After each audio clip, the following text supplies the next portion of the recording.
Curious George goes to a chocolate factory. This is George. He was a good little monkey and always very curious. One day George went for a drive with his friend, the man with the yellow hat. "Look, George," the man said, "there's a store in that chocolate factory up ahead. Let's stop for a treat." George loved chocolates. Inside the store, boxes of chocolates were stacked everywhere.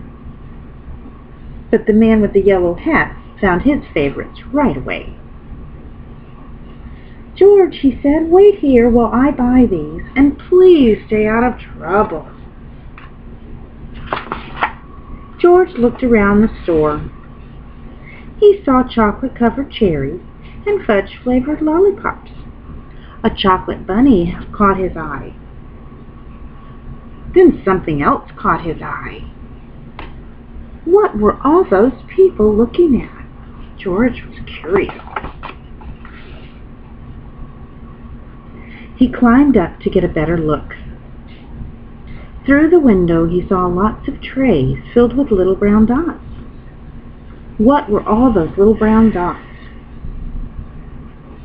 George was curious. He found a door that led to the other side of the window. The little brown dots were chocolates, of course.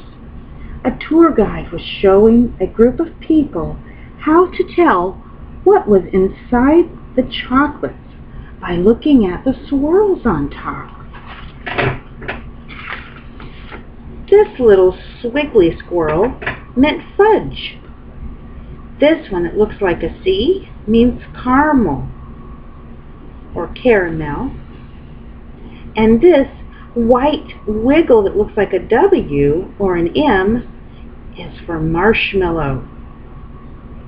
Then there's a little squiggle on top, and it looks like a snail, and it's the squiggle for a truffle. This one that looks like an N drawn across the top of the square chocolate is for nougat. Then the sideways orange swirl means there's orange fluff inside. And this one is George's favorite, banana cream. It looks like a big smile with a yellow stripe across it. George followed the tour group until they came to a balcony overlooking a room where the chocolates were made inside. Down below, busy workers picked the candy off the machines and put them in boxes. These were the machines that made the chocolates with the swirls on top. The chocolates came out of the machines on long belts. But how did they get their swirls? George was curious. He climbed down from the balcony and up onto a machine. George peeked inside. He was trying to see what was making the swirls when all of a sudden the chocolates began coming out faster and faster. They sped by him so quickly they seemed to be running on little legs of their own. Can you imagine that? All these little pieces of chocolate running past you. They're afraid they're going to get caught and eaten. "Quick, bring more boxes," yelled a man with a tall white hat. "What happened?" asked another man. Nobody answered. Nobody knew what had happened, and everyone was so busy that no one noticed George.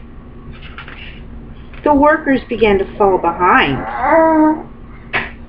and the candy began to fall off the end of the belt.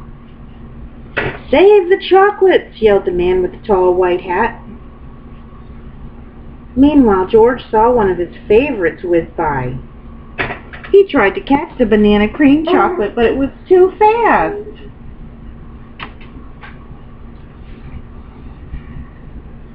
He chased it to the end of the belt.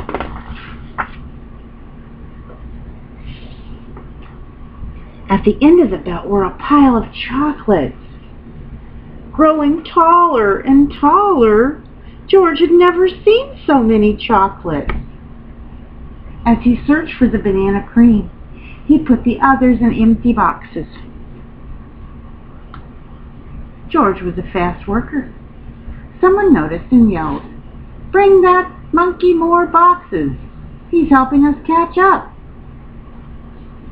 Not all the chocolates made it into boxes, but no more chocolates fell on the floor. Just when George and the workers were all caught up, the tour guide ran in with the man with the yellow hat. "Get that monkey out of here," she yelled. "He's ruining our chocolates." "But this little monkey saved the chocolates," explained the workers. Then the man with the tall white hat said to George, "You may have caused us some trouble, but you were a speedy little monkey. You deserve a big box of candy for all your help."